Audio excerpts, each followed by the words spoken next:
Masala bond ഇടപാടിൽ ED കിഫ്ബിക്ക് നൽകിയ നോട്ടീസിലെ തുടർ നടപടികൾക്ക് തടസ്സമില്ലെന്ന് ഹൈക്കോടതി. ഇഡിയുടെ അപ്പീലിൽ ഹൈക്കോടതി ഡിവിഷൻ ബെഞ്ച് വിശദമായ വാദം മാർച്ച് 9 കേൾക്കും.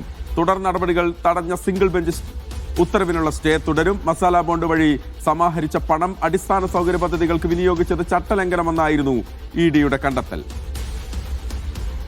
ഗോപിക അരവിന്ദ് ചേരുകയാണ് വിശദാംശങ്ങളുമായി. ഗോപിക, തുടർ നടപടികൾക്ക് തടസ്സമില്ല എന്ന് പറയുമ്പോൾ കോടതി എന്താണ് ഇക്കാര്യത്തിൽ കൂടുതൽ വ്യക്തത വരുത്തുന്നത്?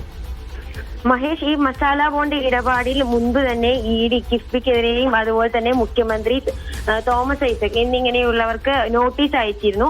എന്നാൽ ഈ നോട്ടീസ് സിംഗിൾ ബെഞ്ച്, ഹൈക്കോടതിയുടെ സിംഗിൾ ബെഞ്ച് കഴിഞ്ഞ മാസം റദ്ദാക്കിയിരുന്നു. ഇതിനെതിരെയായിരുന്നു ഡിവിഷൻ ബെഞ്ചിനെ ഇഡി സമീപിച്ചത്. ഇതിലാണ് ഇപ്പോൾ ഈ മസാല ബോണ്ട് ഇടപാടിൽ ഇഡി കിഫ്ബിക്ക് നൽകിയ നോട്ടീസിൽ തുടർ നടപടികൾക്ക് തടസ്സമില്ല എന്നുള്ള നിർദ്ദേശം നൽകിയിരിക്കുന്നത്. അതായത് ഇഡിയുടെ അപ്പീൽ ഡിവിഷൻ ബെഞ്ച് വിശദമായി വീണ്ടും മാർച്ച് 9 പരിഗണിക്കാൻ വേണ്ടി മാറ്റിയിട്ടുണ്ട്. കാരണം കഴിഞ്ഞ പരിഗണനയുടെ സമയത്ത് ഈ ഇഡിയുടെ അപ്പീലിൽ 3ാം അപ്പാലന്റായി അവർ നിർദ്ദേശിച്ചിരുന്നത് ഈ സ്പെഷ്യൽ ഡയറക്ടറേറ്റ് തന്നെയാണ്. എന്നാൽ അത്തരത്തിൽ ഈ പരിഗണിക്കാൻ സാധിക്കില്ല.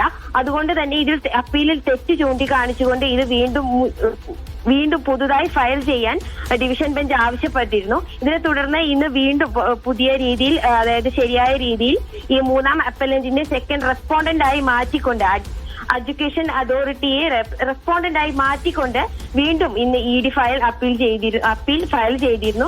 ഇതിനെ തുടർന്നാണ് ഇപ്പോൾ ഹൈക്കോടതി ഇത്തരത്തിൽ വിശദമായ വാദം മാർച്ച് 9 മാറ്റിയത്.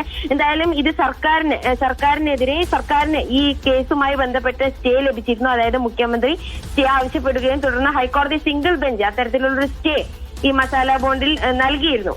ഈ മസാല ബോണ്ട് വഴി സമാഹരിച്ച പണം അടിസ്ഥാന സൗകര്യങ്ങൾക്ക് വിനിയോഗിച്ചു, അത് ചട്ടലംഘനമാണെന്നും അത് ഫെമ പദ്ധതി പ്രകാരം അല്ലെങ്കിൽ അതിന്റെ ചട്ടപ്രകാരം നിയമലംഘനമാണെന്നുമായിരുന്നു ഇഡിയുടെ കണ്ടെത്തൽ. ഇതിനെതിരെയാണ് മുഖ്യമന്ത്രി, അതുപോലെ തന്നെ തോമസ് ഐസക്, അതുപോലെ തന്നെ കിഫ്ബി സിഇഒ എന്നിവർക്കെതിരെ ഇഡി കത്ത് നൽകിയിരുന്നത്. ഈ കത്തിനും ഇതിന്റെ തുടർ നടപടികൾക്കുമായിരുന്നു സ്റ്റേ സിംഗിൾ ബെഞ്ച് നൽകിയിരുന്നത്. ഇതിനെതിരെ എന്നാൽ കിഫ്ബിയുടെ തുടർ നടപടികളിൽ ഹൈക്കോടതി നിർദ്ദേശം നൽകിയിട്ടുണ്ട് ആ തുടർ നടപടികളുമായി പോകാൻ. എന്നാൽ ഈ ഇഡിയുടെ അപ്പീൽ വിശദമായി പിന്നീട് പരിഗണിക്കാമെന്നാണ് ഇപ്പോൾ ഡിവിഷൻ ബെഞ്ച് പറയുന്നത്.